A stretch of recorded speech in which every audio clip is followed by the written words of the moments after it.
जय श्री राम। आज हम एक बहुत ही महत्वपूर्ण विषय पर बात करने वाले हैं। कुंडली के उन विषयों पर, जैसे बहुत सारे लोग कहते हैं कि कुंडली में मेरा भाग्य खराब है, या मेरा भाग्य साथ नहीं दे रहा है, या मेरे कुंडली में ऐसे ही लिखा है। तो ऐसा नहीं है। हर कुंडली में, हर किसी के कुंडली में 12 घर ही होते हैं। ऐसा नहीं है कि तुम्हारी कुंडली में भगवान ने 10 ही घर लिख करके भेजा है, तुम्हारी कुंडली में भी 12 घर करके भेजा है। सर्वप्रथम कुंडली का क्या होता है कि कुंडली रेमेडी पर नहीं चालू होती है। कुंडली जो होती है वो सर्वप्रथम अपने कर्मों पे चालू होता है। जैसा तुम्हारा कर्म होगा वैसा ही तुम्हारा जीवन होगा। अगर जीवन में कर्म तुम्हारे बहुत अच्छे होंगे तो तुम्हारी कुंडली भी बहुत बढ़िया होगा। तो आज जो हम बात करने वाले हैं वो हम इस महत्वपूर्ण सूचना में बात करने वाले हैं कि कुंडली का कौन सा भाव कहां बैठ जाए तो व्यक्ति को क्या फल देता है और उसकी सोच क्या हो जाती है। जैसा कि अगर लग्नेश किसी का लग्न में बैठा है तो वो व्यक्ति हमेशा इंडिपेंडेंट होता है और वो ज्यादा किसी का बर्दाश्त नहीं करता है, और हमेशा वो अपने दमखम पर ही जो भी काम करता है अपने दम पे करता है। पहला नंबर तो ये होता है। लेकिन अगर कुंडली का सपोज करो लग्न भाव का स्वामी अगर चतुर्थ भाव में बैठ जाए तो ऐसे व्यक्ति के जीवन में जो चतुर्थ भाव है वो माँ का होता है। वो व्यक्ति हमेशा अपने माँ के अधीन रहता है और जैसा माँ कहेगी वैसा ही वो करेगा। दूसरी चीज अगर देखा जाए तो उनकी कुंडली में अगर किसी के भी कुंडली का अगर द्वितीय भाव का स्वामी अगर किसी के सप्तम भाव में बैठ जाए तो सर्वप्रथम क्या होता है, जो द्वितीय भाव है वो हमारा धन है, हमारा कुटुंब है, हमारी पर्सनालिटी है, इनको सबको लेकर के किया जाता है। तो द्वितीय भाव का स्वामी अगर किसी के सप्तम भाव में बैठ गया है तो ऐसा व्यक्ति जो होता है वो सर्वप्रथम जो व्यापार करता है या जो काम करता है वो फैमिली बिजनेस करता है, अपने फैमिली का बिजनेस करेगा और उसी को आगे बढ़ाएगा। और उसके साथ साथ क्या होता है कि चूंकि द्वितीय भाव का स्वामी सप्तम भाव में आकर के बैठा हुआ है तो कहीं ना कहीं उसका कुनबा के लोग, उनके अपने भाई लोग भी उन चीजों में इन्वॉल्व होते हैं। लेकिन अगर कुंडली का जैसे मान लिया तीसरा भाव जो है, जो तीसरे भाव कहते हैं, अगर तीसरा भाव उसके लगन में आकर के बैठ जाए या लग्न का स्वामी तीसरे भाव में बैठ जाए तो व्यक्ति को क्या फल देता है। सर्वप्रथम क्या होता है कि ऐसे लोग जो होते हैं वो हमेशा अपने छोटे भाई बहनों के दबाव में रहते हैं। पराक्रमी तो होते हैं, रिस्क उठाते हैं, और हमेशा वो जो व्यक्ति होते हैं वो हमेशा प्लान करके काम करते हैं। बिना प्लान का वो ऐसा कोई काम नहीं करते। लेकिन अगर किसी की कुंडली में लग्न भाव का स्वामी अगर पंचम भाव में बैठ जाए तो ऐसा व्यक्ति क्या होता है कि हमेशा पंचम का लग्न में अगर बैठ जाए तो ऐसा व्यक्ति जो होता है वो हमेशा जो है अपनी बुद्धि का प्रयोग करता है। लेकिन साथ साथ में क्या होता है कि उस व्यक्ति को जो है हमेशा उसके बच्चे उनको कंट्रोल में रखते हैं, हमेशा उनको कंट्रोल में रखेंगे। इसी तरीके से अगर किसी की कुंडली में छठे भाव का स्वामी लग्न भाव में आकर के बैठ जाए तो ऐसा व्यक्ति क्या करता है कि हमेशा वो व्यक्ति जो है चैलेंज मूड में रहेगा, और कहीं ना कहीं ऐसे व्यक्ति को जो है शत्रुओं से भय बना रहता है और शत्रु जो है उनके ऊपर हावी रहते हैं। और अगर सप्तम भाव का स्वामी लग्न भाव में आकर के बैठ जाए, जब भी लग्न भाव में सप्तम भाव का स्वामी आकर के बैठेगा तो वो व्यक्ति हमेशा जो है अपने पत्नी के अधीन रहेगा, और जैसा पत्नी कहेगी या उसका पार्टनर बिजनेस वैसा वो करेगा। लेकिन अगर अष्टम भाव का स्वामी अगर उनके लग्न में बैठ जाए तो ऐसे व्यक्ति जो होते हैं वो हमेशा उनका जो दिमाग होता है, जो उनका मूड होता है, बुद्धि जो होता है, वो हमेशा उनका कहीं ना कहीं किसी रिसर्च के ऊपर लगा रहता है और उनके मन में कोई ना कोई रिसर्च चलता रहता है। लेकिन अगर कुंडली का नवम भाव का स्वामी अगर लग्न भाव में बैठ जाए तो ऐसा व्यक्ति ब्लेसिंग होता है और वो भाग्य उसका खूब साथ देता है, और कहीं ना कहीं जो नवम भाव है वो हमारा डीएनए है और नवम भाव जो हमारा है वो हायर एजुकेशन का भी है, और जो नवम भाव हमारी कुंडली का है वो एक तरीके से हमारा इस जन्म का जो हम धर्म कर रहे हैं उसका स्वामी है। तो हमेशा जब भी नवम भाव का स्वामी लग्न भाव में बैठेगा तो ऐसा व्यक्ति धर्म कर्म पूजा पाठ इत्यादि इस पे बहुत यकीन करता है और इससे उसका भाग्य भी फलता फूलता है। लेकिन अगर दसम भाव का स्वामी उसके लगन भाव में बैठ जाए तो वो हमेशा अपने स्टेटस, अपने जो है वर्क स्थल को लेकर के कहीं ना कहीं उस व्यक्ति के मन में मानसिक स्थिति या उसके ऊपर दबाव बना रहता है, हमेशा काम का दबाव बना रहेगा। अगर 11वें भाव का स्वामी इसी तरीके से कुंडली का अगर किसी के आकर के लग्न भाव में बैठ जाता है तो ऐसे व्यक्ति के मन में हमेशा एक डिजायर्स पूरा होता है कि दूसरा डिजायर्स, दूसरा पूरा होता है तो तीसरा डिजायर्स उनके मन में हमेशा चलता रहता है, क्योंकि वो इच्छा पूर्ति का घर है। और ऐसा व्यक्ति जो होता है हमेशा अपने मित्रों के दबाव में रहता है, यानी उनका मित्र जैसा कहेंगे वो वैसा करेगा। और साथ में होता है बड़ा भाई बहन का भी वो घर होता है। लेकिन अगर किसी के कुंडली में 12वां भाव जो होता है अगर लग्न में आकर के बैठ जाए तो चूंकि 12वां भाव चैरिटी का है और 12वां भाव जो है एकांतवास का है और 12वां भाव खर्च का भी है और 12वां भाव देने का भी कार्य करता है, तो 12वें भाव का स्वामी अगर लग्न में आके बैठ जाएगा तो ऐसा व्यक्ति जो होता है वो हमेशा खर्च को लेकर के कहीं ना कहीं परेशान रहेगा और खर्च के बारे में हमेशा सोचता रहेगा कि कैसे इन चीजों को पूरा करना है। लेकिन हमेशा आपने देखा होगा कई बार लोगों से ऐसा देखा होगा कि ये तो जोरू के कहने पे चलता है या ये माता पिता का आज्ञाकारी है या इस तरीके की चीजें। जब भी आप देखो कि अगर किसी का लग्नेश पंचमेश बैठा हो, अगर लग्न भाव का स्वामी पंचम भाव में बैठ जाए तो ऐसा व्यक्ति का जो पुत्र होता है वो हमेशा पिता का आज्ञा का पालन करता है और वो व्यक्ति जो होता है अपने पूर्व संचित कर्म के द्वारा अपने जीवन में तरक्की करता है और अपने जीवन में भाग्य उन्नति करता है। क्योंकि कई बार ऐसा हुआ है कि जब लोग सब कुछ हर प्रकार का उपाय करते करते करते करते थक गए लेकिन उसके बावजूद भी उनके जीवन में कोई बदलाव नहीं आया। अगर नहीं आता तो ऐसे व्यक्ति को नवम भाव देखना चाहिए।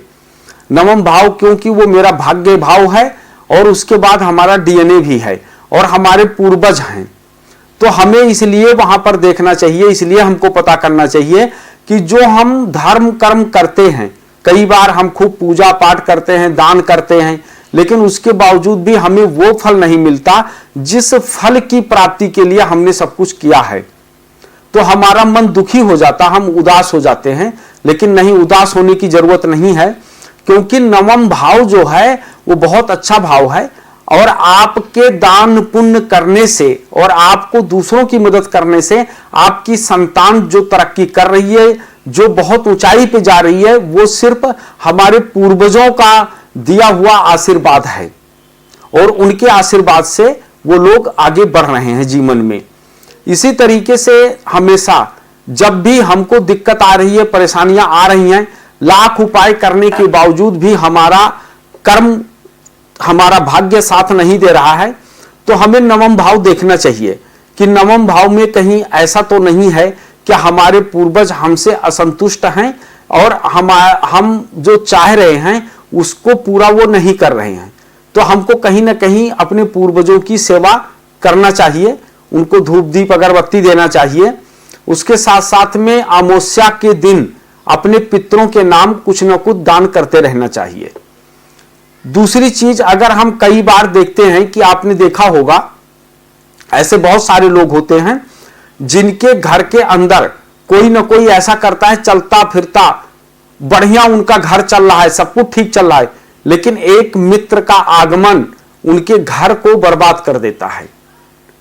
जब भी आपका 11वां भाव का स्वामी जब आपके चतुर्थ भाव में बैठेगा तो चतुर्थ भाव आपका अपना परिवार है, चतुर्थ भाव आपका अपना सुख है।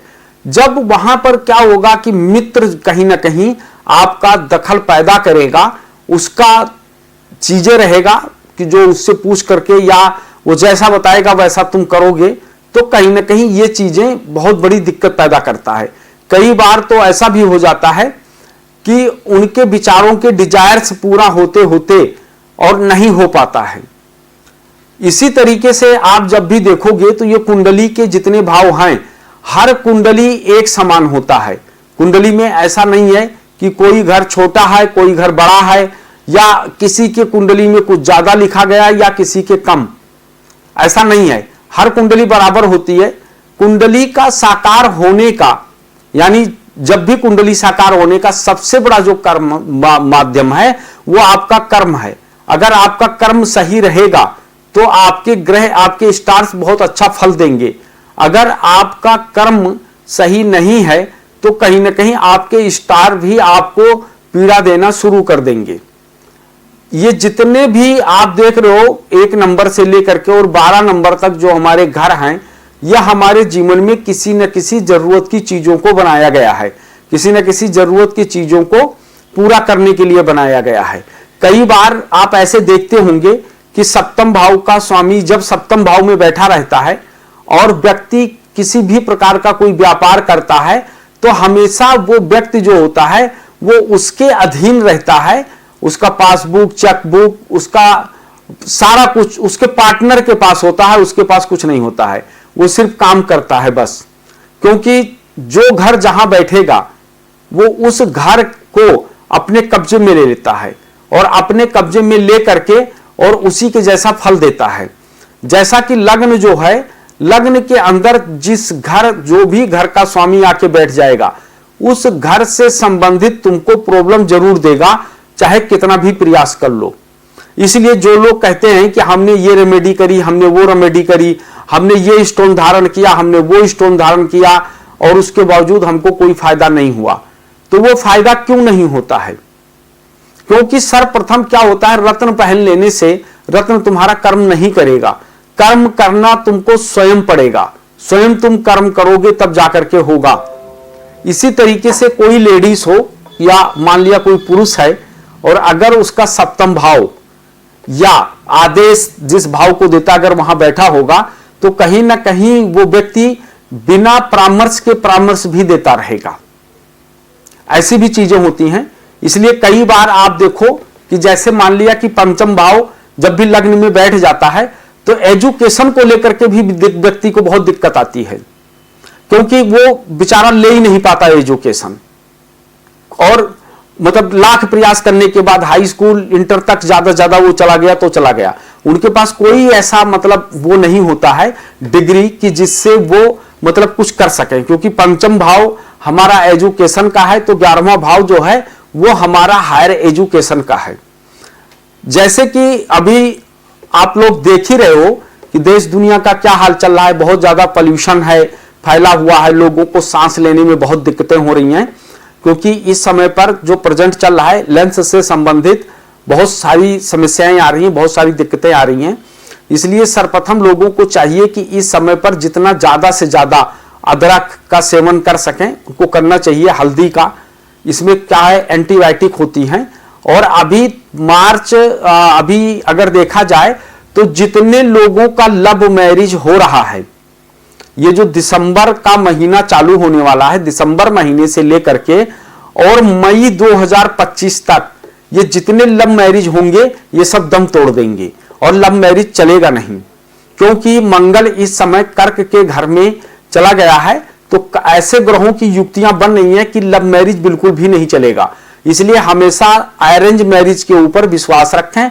और अरेंज मैरिज एक ऐसा मैरिज होता है कि उसमें आपके माता पिता का और आपके कुल देवता, आपके जो है पितरों का भी आशीर्वाद होता है आपके साथ। जैसा कि आज तुम ब्लेसिंग करवाने के लिए लोगों के घरों घर भाग रहे हो, मंदिर भाग रहे हो, ये बाबा वो बाबा इनके पास भाग रहे हो, लेकिन उसके बावजूद भी तुम्हारा कुछ नहीं हो रहा है, क्योंकि जब तक तुम्हारा ब्लेसिंग तुम्हारे पितर नहीं करेंगे तब तक तुम्हारा कुछ नहीं होने वाला है। इसलिए लव मैरिज से बचें और अरेंज मैरिज करें।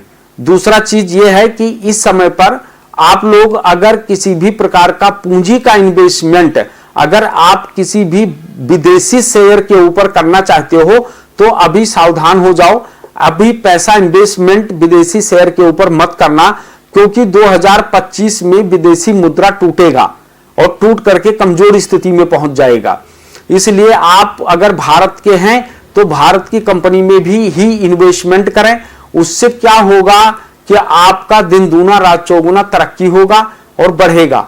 तीसरा चीज हमेशा आप ध्यान रखें कि मंगल इस समय कर्क राशि में है, तो सर्वप्रथम आप अपने खान पान का ध्यान रखें। स्पाइसी भोजन, ज्यादा तला भुना हुआ चीजें ना खाएं, क्योंकि अगर ये चीजें आप खाते हैं तो उससे सबसे बड़ी समस्या यह आएगी कि आपका डाइजेशन सिस्टम खराब हो जाएगा।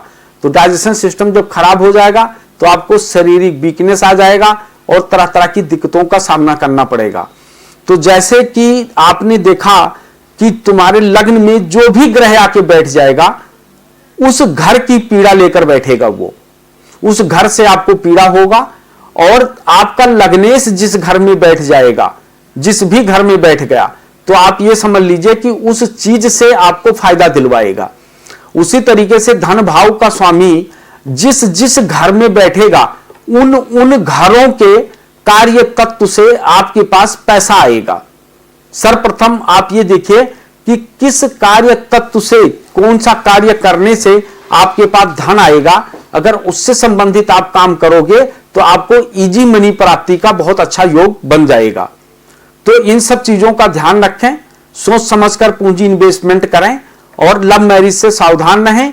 आगे फिर हम आपको बताएंगे अगले एपिसोड में कि आपकी कुंडली जो महादशा चल रही है और नक्षत्र, इसमें कौन आपका भाग्य का साथ देता है और कौन आपके भाग्य को मिटा देता है। जय श्री राम, हर हर महादेव।